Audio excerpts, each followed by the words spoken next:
Opera House last hours of the convention as delegates of the steering committee honor Edward Stettinius, who later resigned as Secretary of State to become permanent chairman of the American delegation. And Lord Halifax calls dramatically for a standing vote on the completed charter.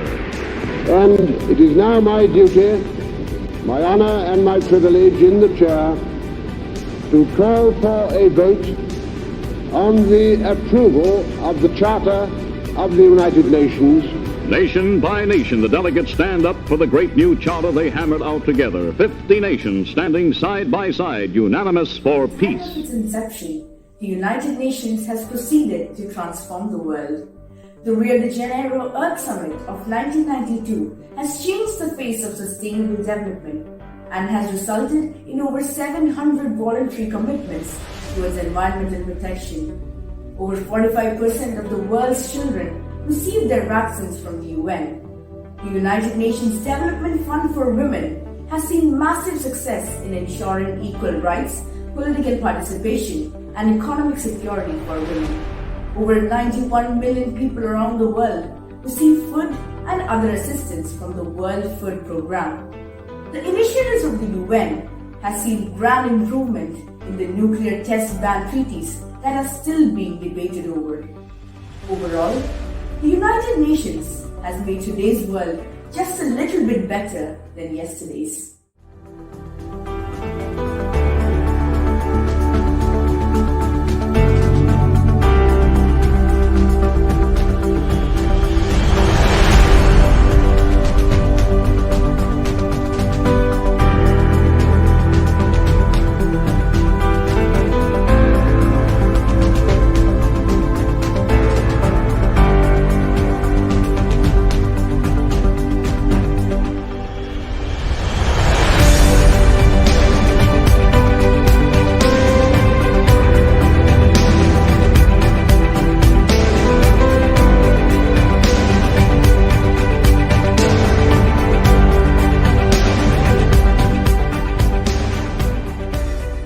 This is a time for prudence, not panic, science, not stigma, facts, not fear.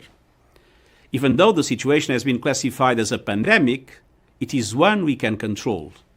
We can slow down transmissions, prevent infections, and save lives. But that will take unprecedented personal, national, and international action. We must declare war on this virus. And that means countries have a responsibility to gear up, step up, and scale up.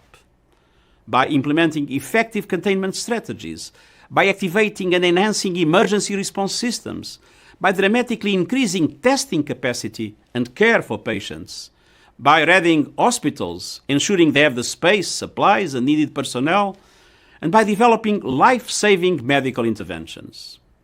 And all of us have a responsibility too, to follow medical advice and take simple, practical steps recommended by health authorities.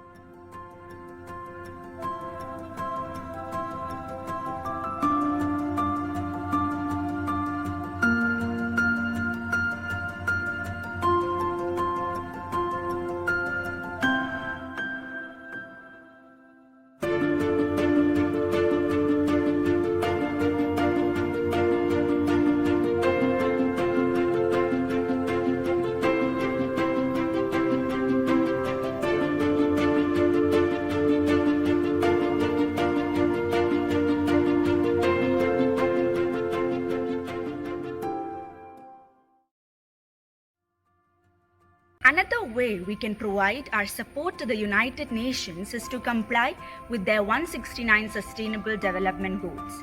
Each and every individual can contribute to at least 4 of them. We can learn to avoid unhealthy practices to ensure good health and well-being. Ensure proper production and consumption by reducing food wastage and unnecessary spending. Reduce inequalities by being open-minded and accepting people for who they are.